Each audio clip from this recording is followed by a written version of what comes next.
Und es beginnt jetzt mit Johannes Bergmark. Ich freue mich sehr, dass hier ist.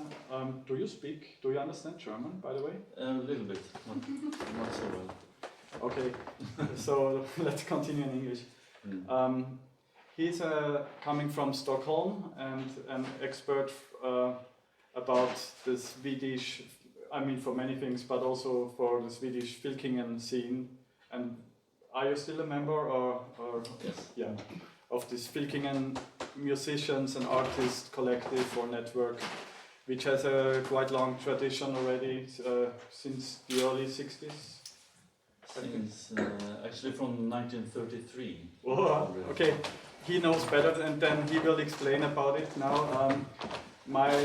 Our first contact was some years ago when because I'm doing sound art research and I found this some information about this text sound art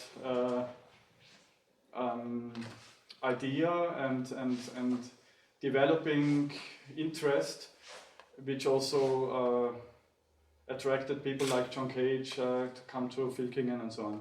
And he will show us some examples of work from Swedish poets, composers, people working in between, right? After that there will be a short performance by Johannes presenting two of his own pieces. So welcome to Vienna. Thank you.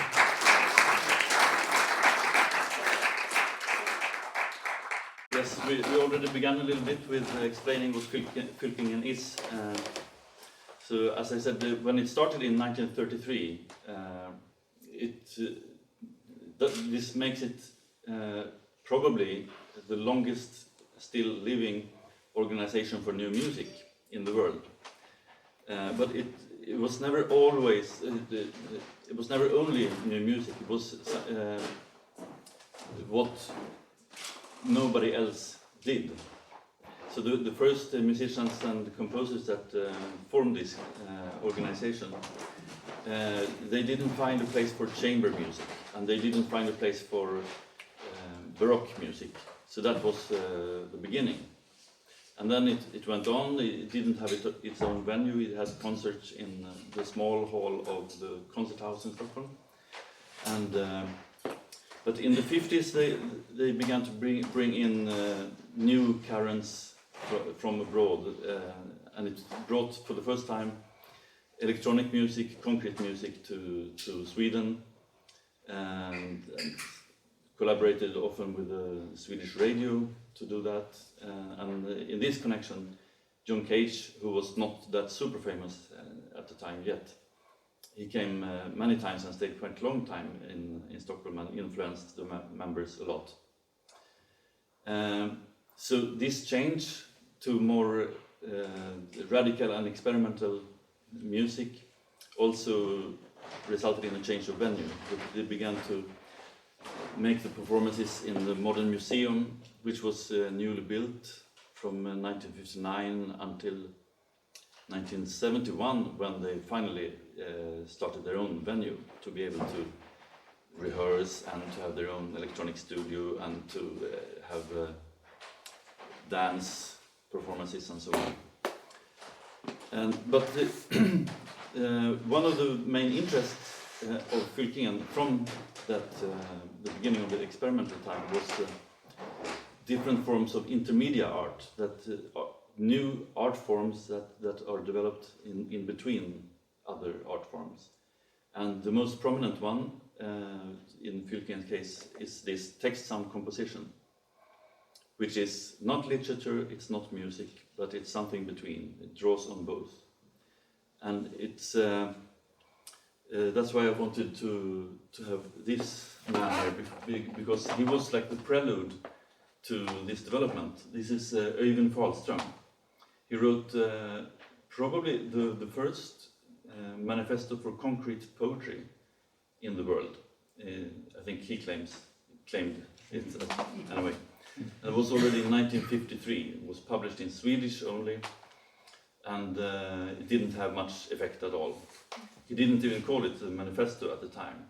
When it was reprinted in 1966, very long after, he added the label Manifesto for Concrete Poetry.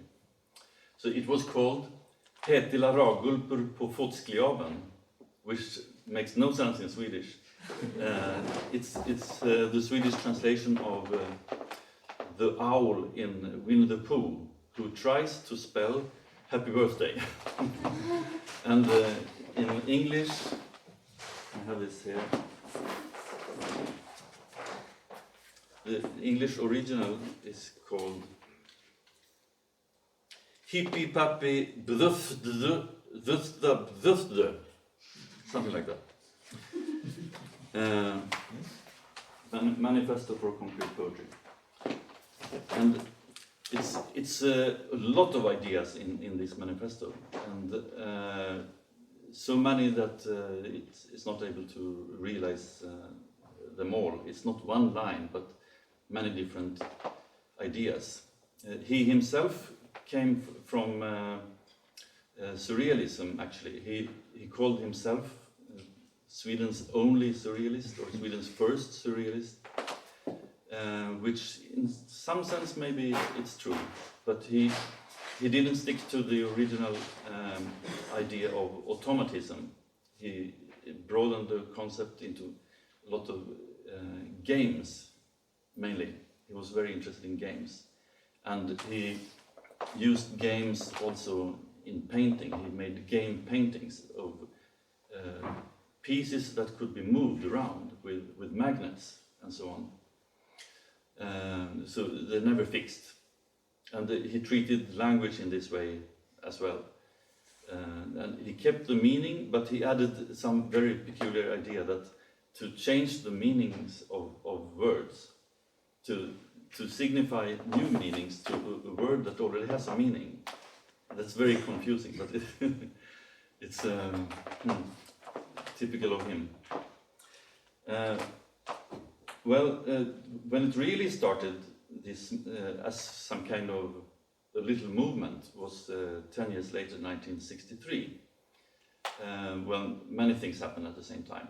And one was that he made a piece for the Swedish radio, about half an hour, which was called Fåglar i Sverige, Birds in Sweden. And it was one of the inspirations for this was a book about birds that are found in Sweden.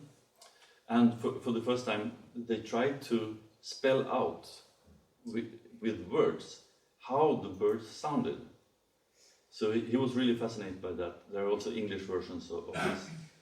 And so he made this into a kind of parallel language that he put into this poem for radio, as he called it. And the language in Swedish is called fåglo. In English it's birdo. And he also he had lots of influences both from modern art and from popular culture, like comic strips, for example. And in comic strips there is no sound, but you have to spell the sound out.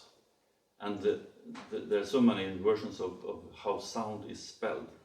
So he made this into a parallel language as well, that he called Whammo. And I'll play a 5-minute excerpt from this piece when he's translating the last word of the two first stanzas of Edgar Allan Poe's The Raven into Whammo. And it sounds like this, and a lot of other sounds as well.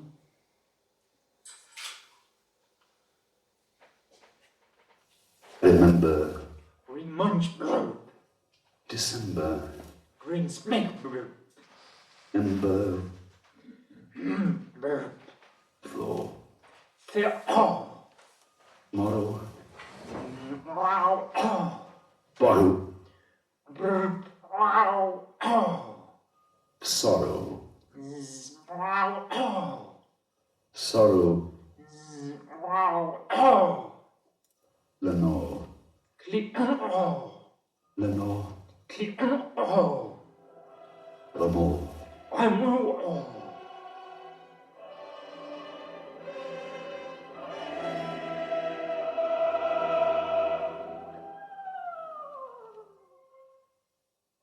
Ring munch burp.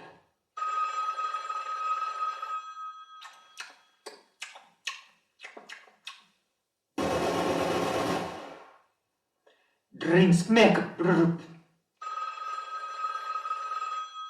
Ow! Burp.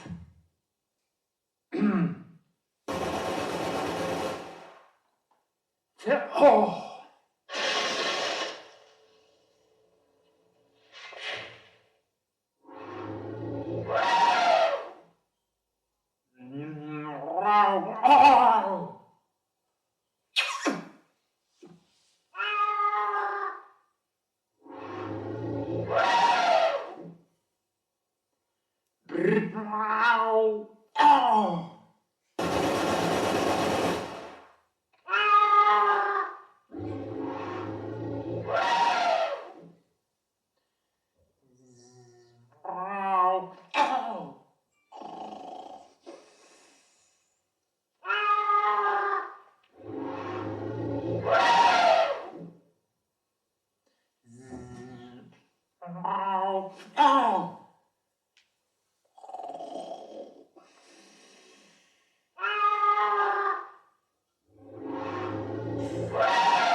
Pussa jorden.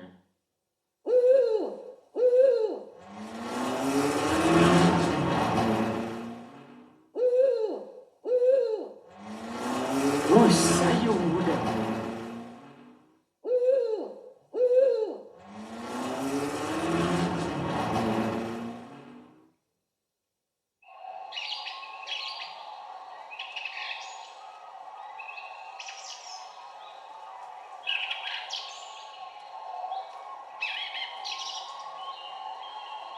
Inte pussa jorden.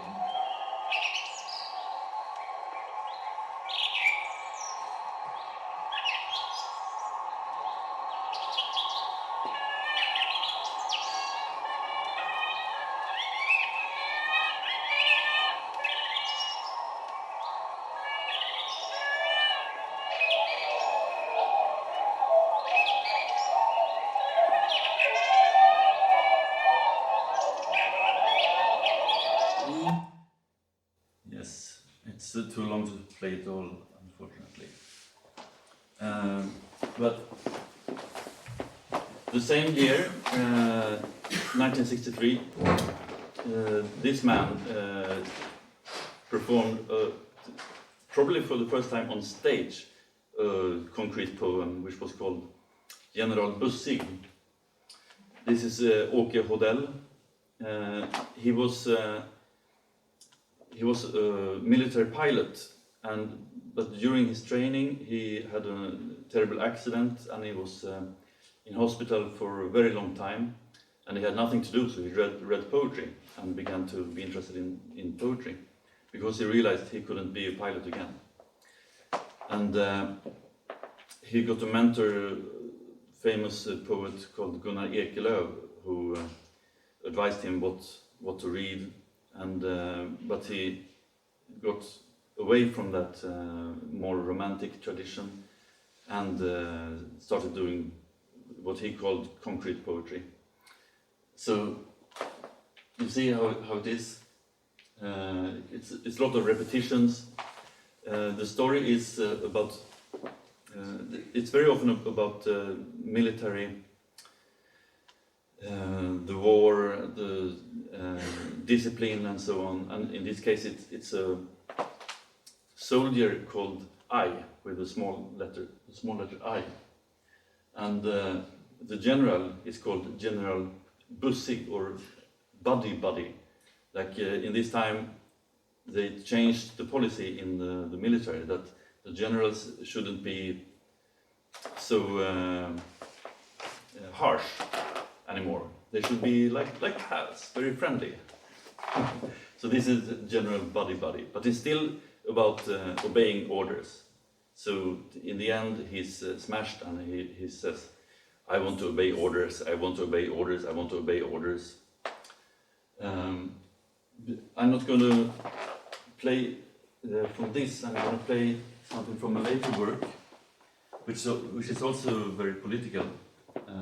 It's called Mr. Smith in Rhodesia, and of course it's about the apartheid dictatorship in Rhodesia before it was turned over and became Zimbabwe. Ian Smith was the leader, and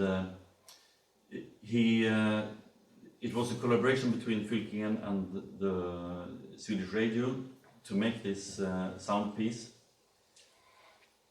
And he needed a choir of children performing in Cockney accent. And there was a school, the English school in Stockholm, where he organized children for recordings. And they recorded phrases like, "Mr. Smith is a very nice man. Mr. Smith is a murderer," and so on. Very much repetitions. But the parents found out about that, and it was a big international scandal. They had to destroy the tapes, and he had to go to England to find parents that were supportive of the political message and send their children to make new recordings. So in the end, it was made. And let's see.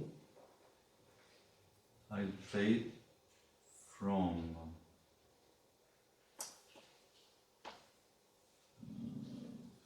3 minutes.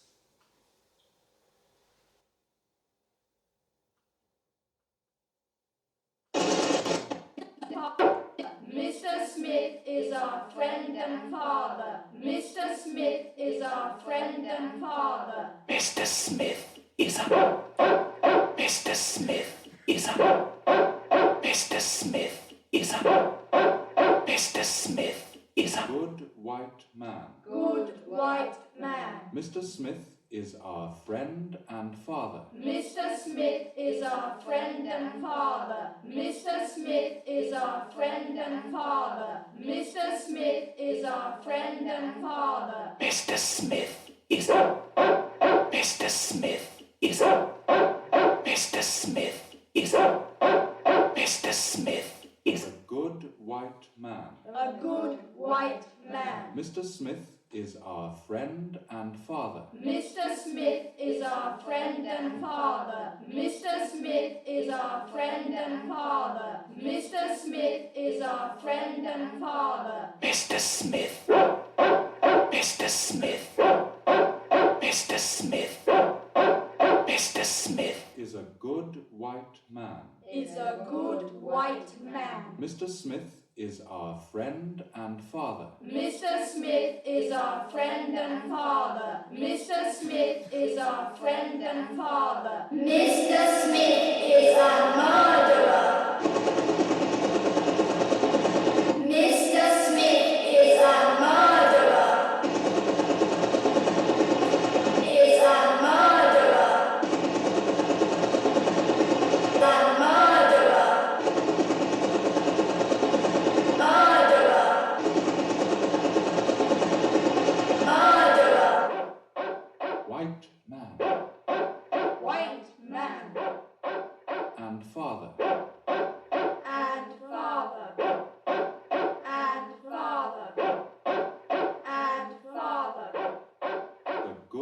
white man. A good white man. Our friend and father. Our friend and father. Our friend and father. Our friend and father. Mr. Smith is a good white man. Mr. Smith is a good white man. Mr. Smith is our friend and father. Mr. Smith is our friend and father. Mr. Smith is. Mr. Smith is our friend and father.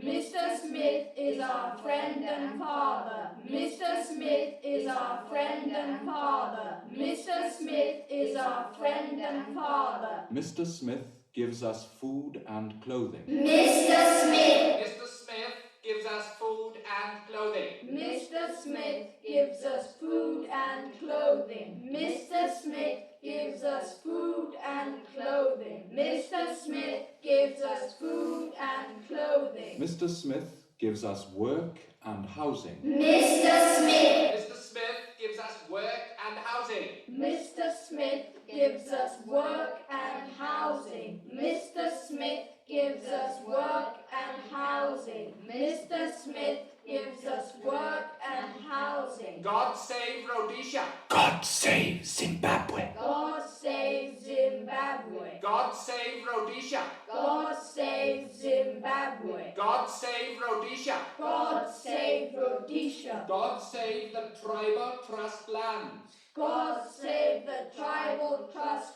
lands. God save British Petroleum. God save British Petroleum. God save Rhodesian exports. God save Rhodesian exports. God save Mr. Smith.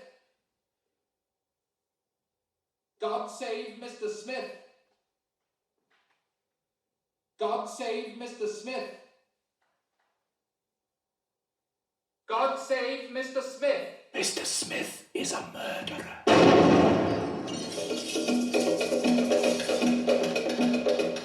Z-A-P-U, Z-A-N-U, Z-A-P-U, Z-A-N-U, Z-A-P-U, Z-A-N-U, Zanu, Zanu, Zanu, Zanu, Zanu, Zanu, Zanu, Zanu,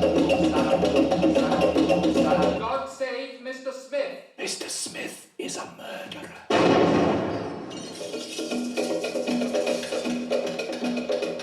Z-A-P-U, Z-A-N-U. Okay.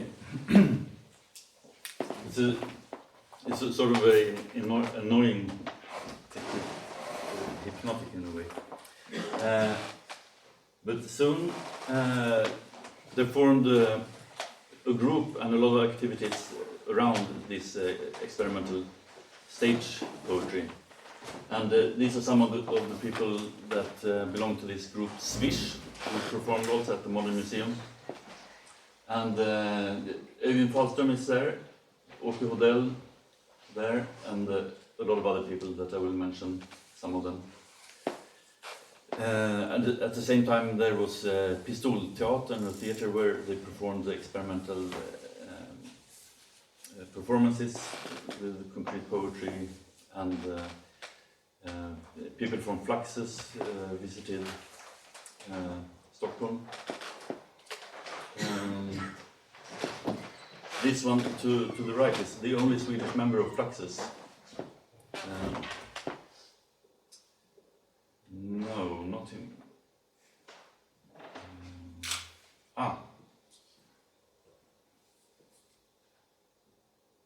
Where is he? He's on another picture, okay. Anyway, they all knew each other. And 65, the electronic music studio started to be open for the public and for composers that wanted to work with tapes. And this concrete poetry became even more concrete when you could record it on a tape and manipulate it in different available ways, make it go faster, slower, add different effects, echoes, reverse, etc. And So it was necessary to find another way of defining this. And on an international radio conference in 1967, Lars-Gunnar Bodin and Bengt Emil, who are among this crowd, went there and they tried to find like a broader concept that would include concrete poetry, sound poetry, and this radio art that was emerging. And then they invented this concept, text-sound composition, which later sometimes turned into text-sound art. And at this time, they also formed a so-called language group within Fylkingen, which was really active, and made international festivals in collaboration with the radio. And at this festival, I think it was the second or third in 1970, they defined the area as text sound composition is a term which was launched in Sweden for the purpose of stressing the possibilities in the utilization of language, the spoken word in its entire range, from phonetic microstructures to the semantically comprehensible but dramatically and resonantly differentiated expression and their combinations with other electronic or concrete sounds which have come forth. And it was accepted and it was spreading as a concept around the world, and other text sound festivals started in other parts of the world as well. So this is some of the gang that gathered on this festival. As you can see, it's still extremely male dominated. It's only one woman there, Anna Lockwood.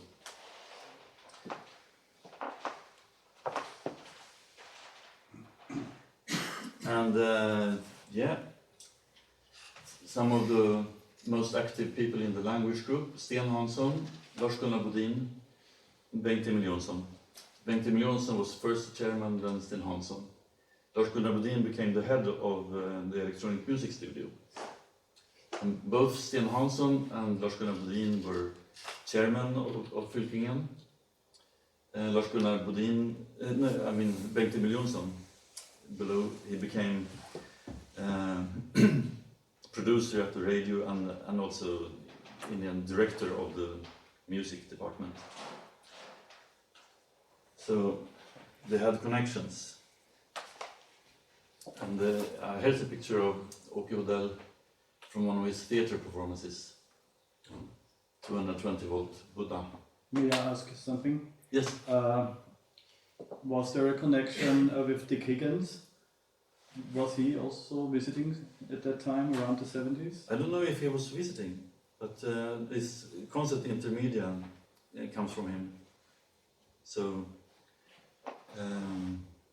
he was influential in a way, but I don't know if he was visiting actually.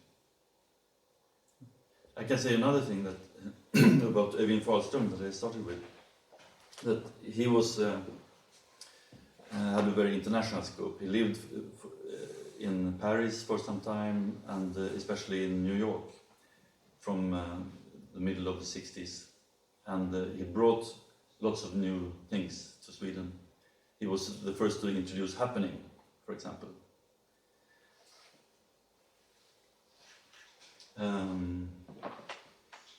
Yes, what next? So, and this is another connection to surrealism, is Ilmar Laaban, an Estonian who fled Estonia to avoid military service, came to Sweden, learned perfect Swedish. He spoke many languages perfect. He was like a language genius, translated from lots of languages, and he also introduced sound poetry more than anyone else. What he did, he called mostly sound poetry, which was like included in this concept, text sound composition. Here's another performance where he's collaborating with the artist Franco Leiding. I saw him once perform a poem where he was completely locked in into one of his sculptures with screws. He couldn't come out.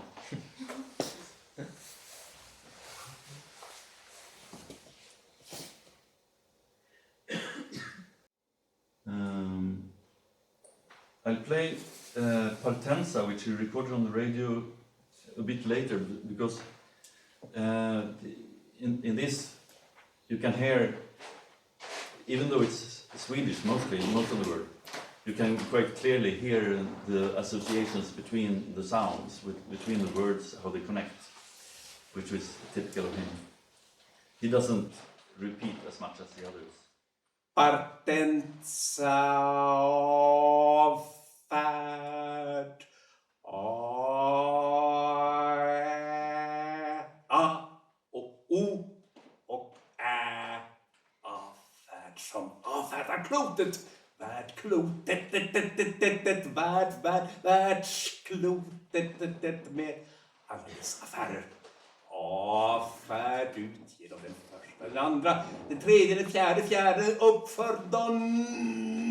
Krängande avfärd som spränger don stillhet, heta stillhet. Som spränger den med sin stillhet, som spränger den med fjärtar, med då något son.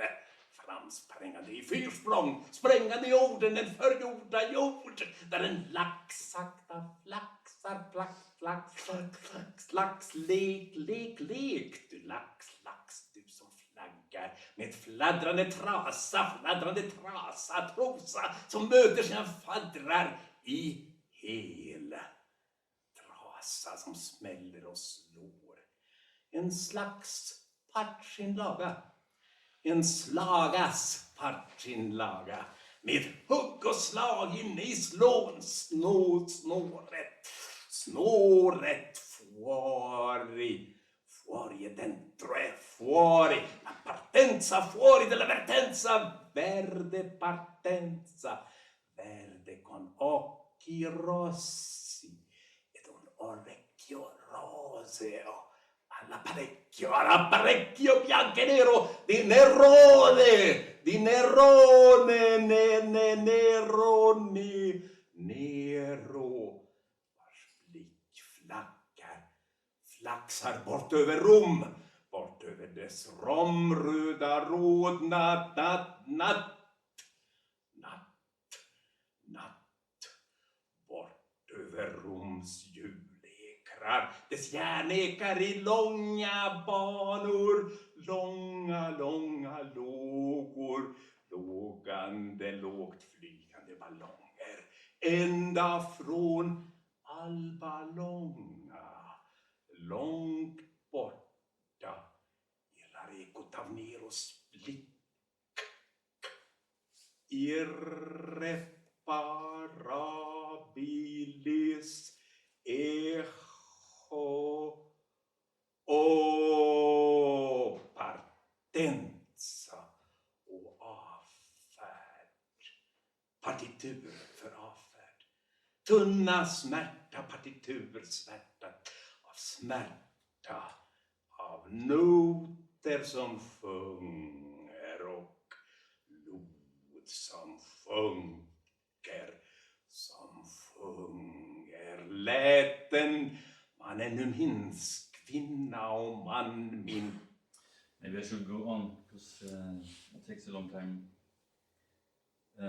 To the next one, Lars-Gunnar Bodin. I will play a piece called For John 3 Part 1, and it's based on a phrase called "they extricated their extremities," but it's divided into extremely small pieces and repeated in a very hypnotic way.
I'll play also a piece by Bengt Emil Jonsson. From about 5 minutes.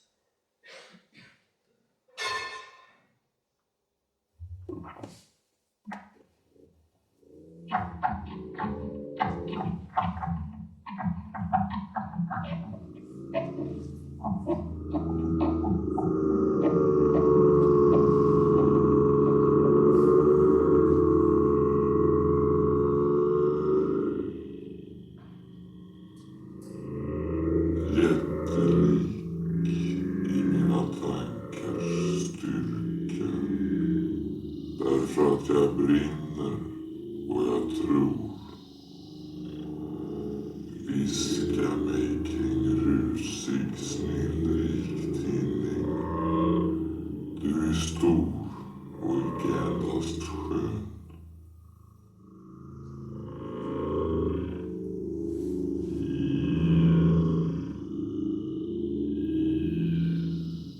Äran var ditt mål och lagren i din minne kröner gässan för det stolta rön.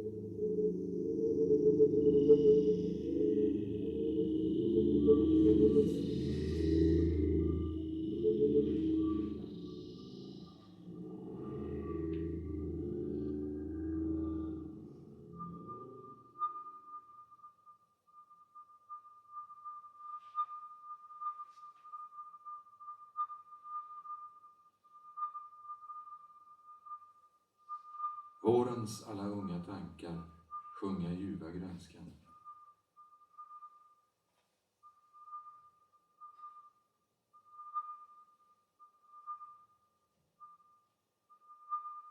Rena viljan dit trolovar, så du alla tårar saknar får. So, and I'll conclude with the last is Sten Hanson, who will explain he's the most, except Ilmar Laaban, maybe the most performer of all those people. He'll explain this piece himself. Oops.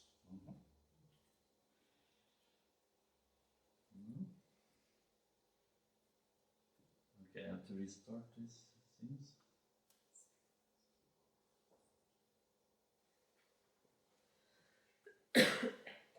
Sorry about that.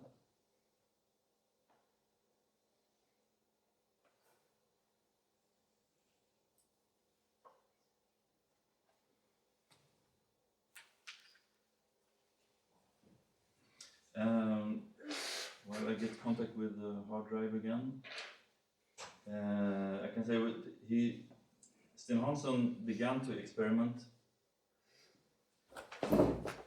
with manipulating his tape recorder with a toothpick because in this way he would be able to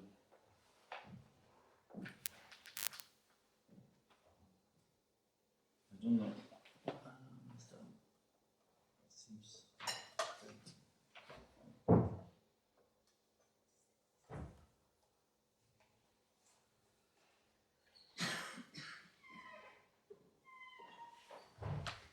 because maybe you know traditional tape recorder has an eraser head before the recording head, and the eraser head takes away everything that is before, so you don't have double. But he wanted to double his recordings, to be able to record on top of something else. So the purpose of the toothpick was to get some distance between the tape and the eraser head, so it wouldn't erase.